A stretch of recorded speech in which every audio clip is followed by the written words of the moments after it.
Salamat kayo sa bisita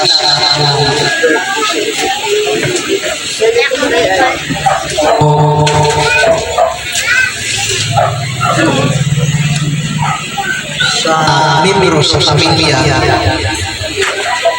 o labaw sa tanan sa nagasilibra sa iyang naglamutan na tao ayong hapa. Nini kahapon ang atong isutan ang Thanksgiving. Daghang mga tao na naga-celebrate, nagahimo ang Thanksgiving, pero walay lamang ang Diyos. O ganay itang sa ato na una. Mag-enjoy, maglipay,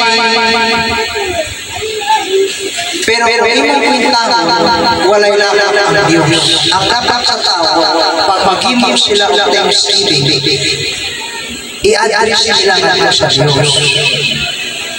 Iyon pa sa 1 Thessalonians, si Pablo, and everything, give thanks, for this is the will of God in Christ Jesus concerning you. Nagpasabot niya ang pagpasalamat, i-address ni mo isa lang ang tagtagiya sa tanang mga bata. Ang tanang tagiya sa tanang bata sana ang nagbuhat kuyog sa iyang anak. Witness ang iyang anak si Ginoong Jesus. Pero usahay sa atong mga silingan, sa atong mga parindi, atong mga sinanay, nagabuhat sila in every birthday, in every kung sa may occasion, magpasalamat. Pero usahay, makita natin walay lamang ang Diyos. Murag sakit ka masakit para sa sayo sa Diyos. Sakit huna-huna, sakit kamalanganan.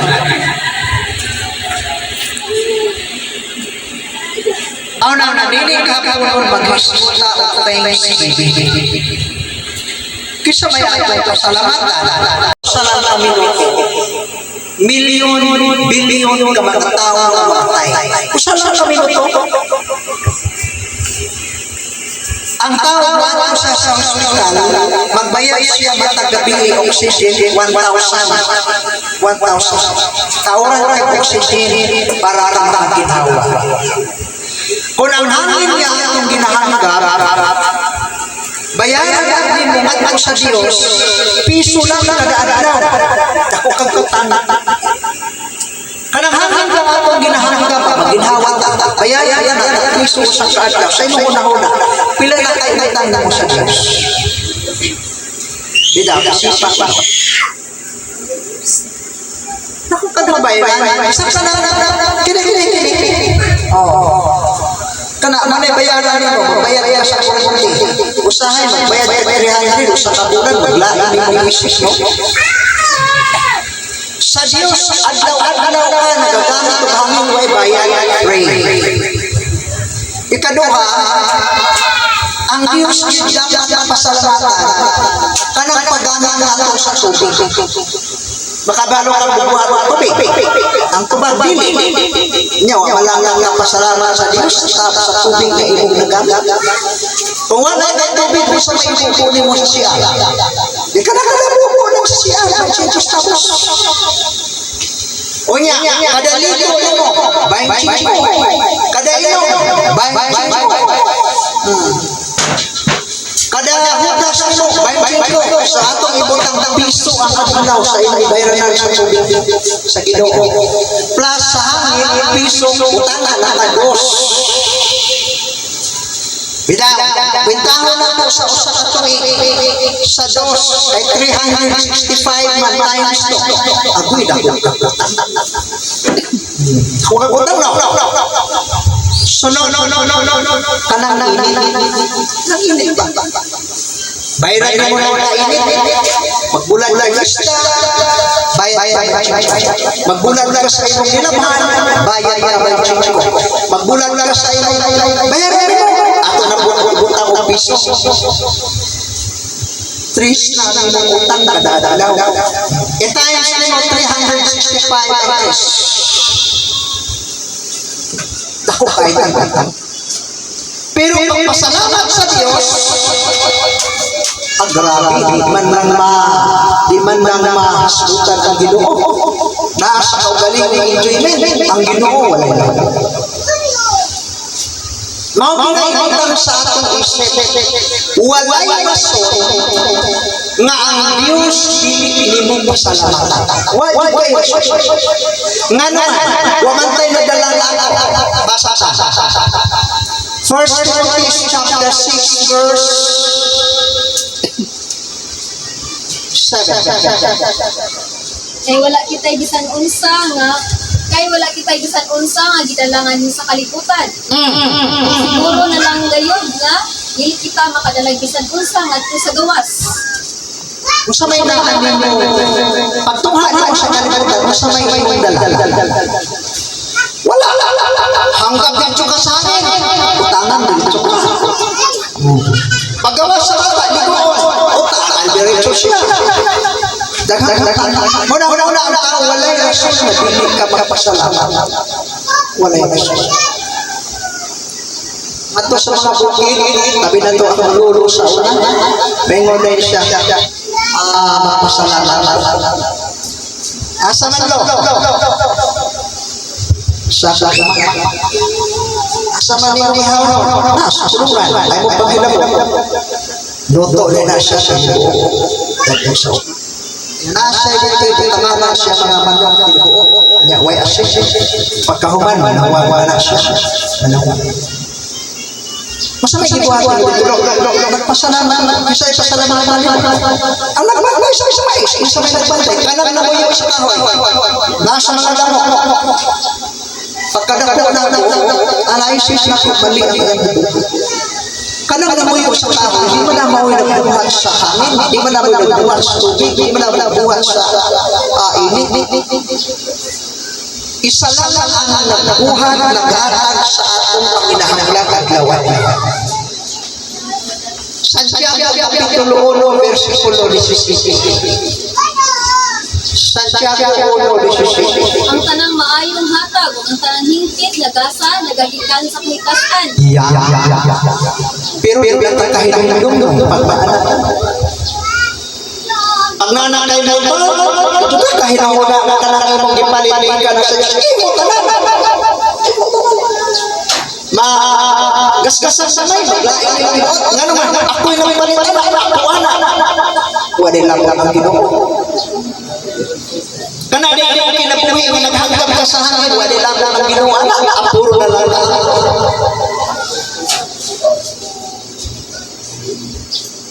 At turabata sa Kapitulo 1, versikulo 20. Ug miingon siya, ako hubo nga migula sa piyan sa akong inahan. Ug hubo-usab ako nga mupauli didto. Si Jehova mihatag ug si Jehova mikuha. Pangalan ni Jehova. Abi ninyo, kung unsay niya nato tanan, kanang imong balay, kanang imong chinilas, kanang imong sinila, kanang imong ginawa, kanang imong altiro, kanang gikan sa Diyos. Manang ako nga walay rason nga ang tao dili magpasalamat. Wala gyud rason. Mao na sa tanan natong buhat ang tanan ng Dios atong pasalamatan. Balik ta. 1 Thessalonians chapter 5 verse 18. And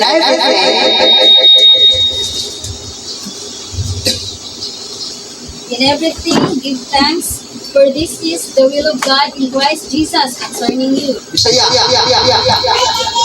Pag makasalamaton kamo sa tanang higayon, kay kini mawang pagbuot sa Dios diha kang Kristo Jesus alang kaninyo.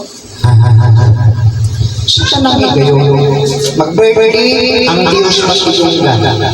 Magpasalamat sa tanan, akay motor, pasalamatan mo ang Dios masidunggan. Ito sa Dios na nakaibalay, imong pangasinan, imong pasalamatan, ang Dios ang pasidunggan. Tanan ang Dios na ito siya.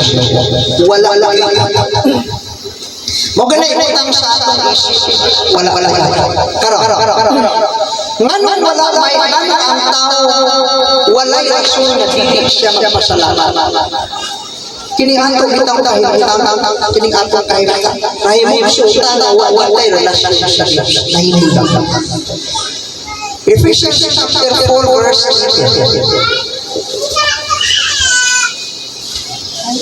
18. Ang ilang pagpanabot, dingit-ngitan. Sila nahimulag gikan sa kinabuhi sa Dios tungod sa kaburong nga naanaa kanila. Okay, pause mo na. Pagkahimhimso sa ito, wala kita yung relasyon sa Diyos. Nahihilang, naanato ang ato. Mabito na ang bata, pais malam, luhan, huwag alam, magpasamay. Balik. Ang ilang pagpanabot, dingit-ngitan. Sila nahimulag gikan sa kinabuhi sa Dios tungod sa kaburong nga naanaa kanila gikan sa katiga sa ilang kasing-kasing. So, wala tayong relasyon sa Diyos. Nahihilang na wala tayong relasyon. At ang dumaman, Colossus 1:21. Ug kamo nga kaniadto mga nahimutang sa halayo ug mga Sugod-sugod sa Bible. ug pinaagi kaniya nahimuot kini sa pagpasiguli nga naa sa iyang kaugalingon sa tanang mga butang sa kayutaan o sa kalangitan kung naghimo sa kadaitan pinaagi sa iyang dugo diha sa cross. Ug kamo nga kaniadto mga nahimutang sa halayo ug mga kabinatukon diha sa pagpampunahuna nga naghimo sa mga daotang buhat. Iya na nga pasikuli nga to kaniya diha sa iyang tawhanon nga lawas. So, kita na himulang sa Diyos. Wala tayong relasyon.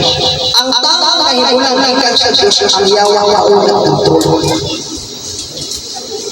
Nakabantay nga lain mga tao na huwag magkahila sa Diyos. Kasi usawa din ang tambang iyang gusto may musunod. Sa pagigamahan siya sa yawa. Sa diha ang tao, kuhaan na siya sa pulong sa Ginoo, ipasikuli siya, idugtong ang atong relasyon. Kuhaan ang atong pagkaburo. Unya, ibalik ang atong relasyon. Acts chapter 26 verse 17. Nga magapalingkawas ako kanimo gikan sa mga tao ug sa mga hintil kang kinsa pagtuon ikaw aron sa pagpabukas sa ilang mga mata. Sila man nagpamaligdikan sa kangitngit ngadto sa kahayag. Ug gikan sa kagamhanan ni Satanas ngadto sa Dios. Ang atong kahimtang, pagkahimso na ito, ang nagbunto na ito ang Satanas. Gigamahan man ang tinapilapil.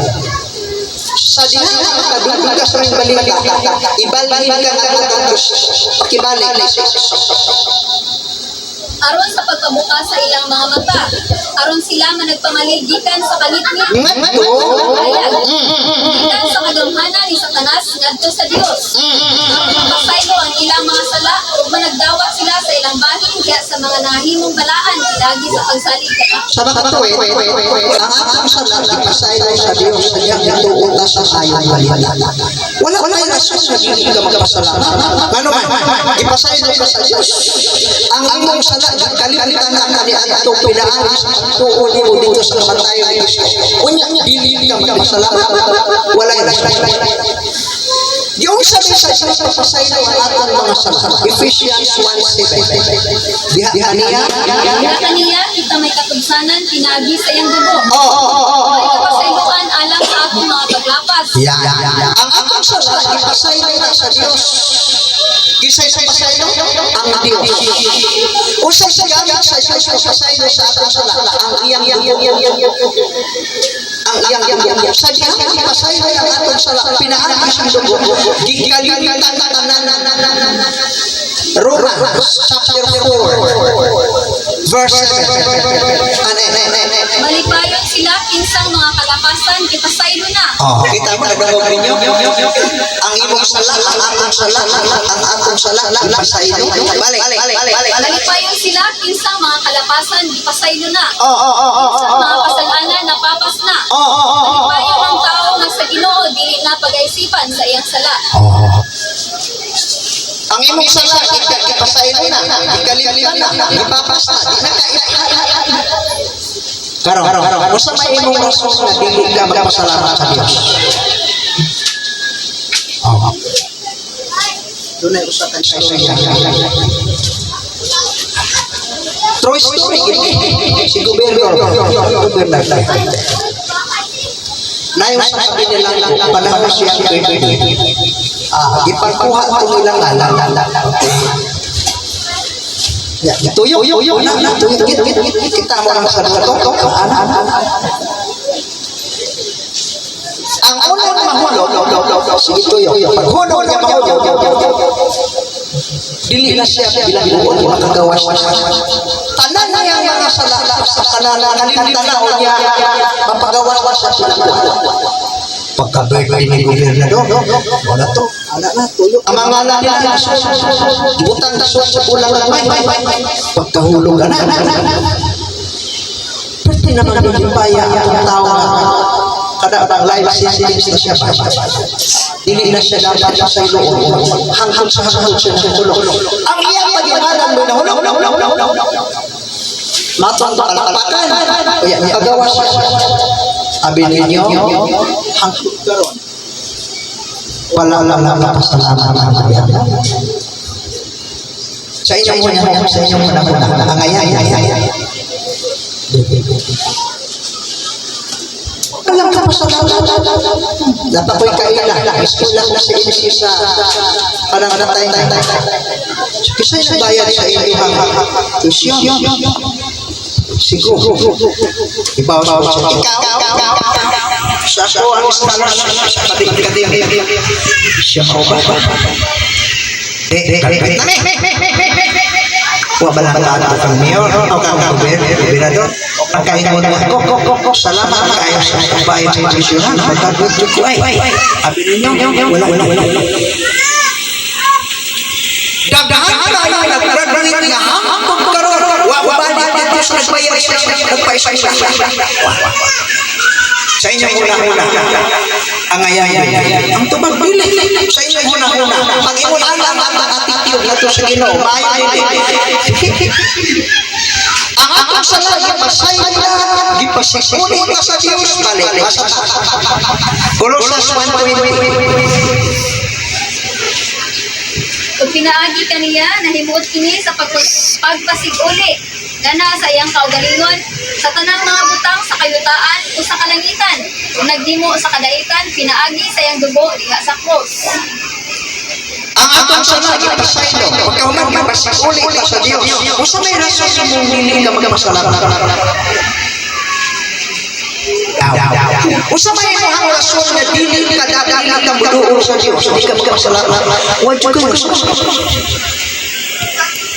ang imong sala gipasaylo gipasikuli unya gihimo wa jud kang anak Galatians chapter 3 verse 36 Galatians chapter 3 kay kamong tanan ay nahimo namang mga anak sa Dios gihimo wa jud kang anak gipasaylo imong sala gipasikuli gihimo wa jud kang anak usa pa magirason nga dili ka duol walay rason so ang tao dapat magpupulong sa Diyos unsa nahitabo sa mga tao balik na sa Roma 3:6 ingon sa naisuda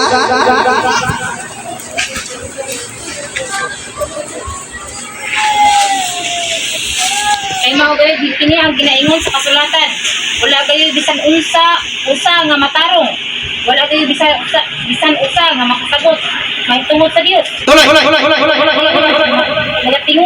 nagatinguha sa pag-ila kaniya ang tanan wala sa pagpila niya mao ni dagan sa mga tao abi ninyo majority sa tibuok kalibutan ang una sa tao tuwa sa material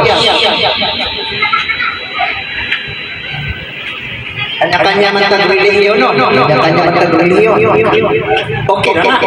Kaya ang kaluwasan, di man pinahaging relihiyon. Pero, lisusan po na nagtuot na si Ginoo, pero tubiin. Sama-sama si Bihin. Magkatulak sa bahan. Naay kasal, naay bunyan, naay lupa.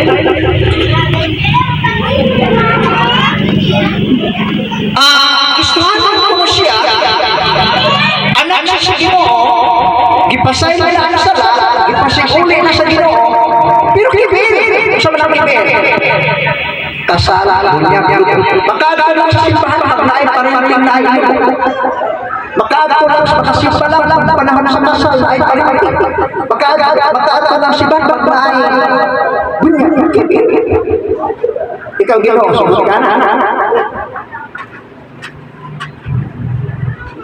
Manana, ang tao walay rason na di siya magpasalamat. Nga naman, ipasay na iyong sala, ipasisuli ka. Tapos sa papa, gihigit ka na. Pagkahong ka naman, nagkagiguranan sa taas, kamatay sa taas.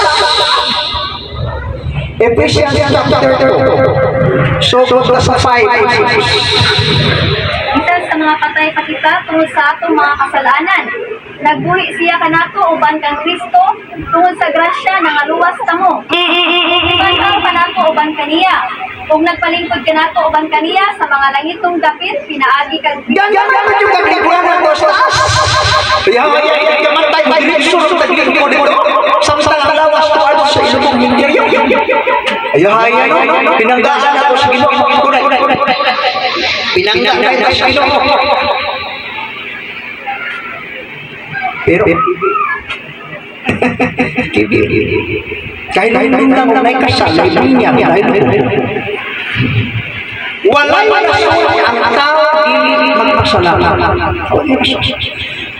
Kanan-kanan, pati ang kaluwasan hatag sa ato. Ipag-ipabayan ang atong kaluwasan hatag. Atong basahon. Episos 2:9. Kay tungod sa grasya kamo nga luwas pinaagi sa pagtuo. Dili sa inyong kaugalingong kahimuan. Hatag sa Dios. Dili tungod sa mga binunghakan aron walay bisan kinsa nga pagapasigat. Ang atong kaluwasan hatag. Isa lagi mo. Si Kristo. Gibuhat niya sa Kristo. Ang kaluwasan niya ginhimo ni Kristo ihatag sa ato. Sa dawa. Dawan Romans chapter 3 verse 24-25. Sila pagamatarungon pinaagi sa iyang grasya ingon nga gasa. Nagitan sa pagkatinubos tungod kang Kristo Jesus. Nagitanyag sa Dios ingon nga halad pasiguli pinaagi sa iyang dugo. Sa maong halad nga pagadawaton pinaagi sa pagtuo. Kanan siya individual ang kaluwasan di by religion. Ang kaluwasan dili by religion. By kanya-kanya. Isang sa religion, ikamutuo sa mga balita na si Kristo bilang sa Diyos namatay. Yes. Ang kaluwasan madawat pinagas bagto. Balik. Nagitanyag sa Dios ingon nga halad pasiguli pinaagi sa iyang dugo. Halad nga pagadawaton pinaagi sa pagtuo.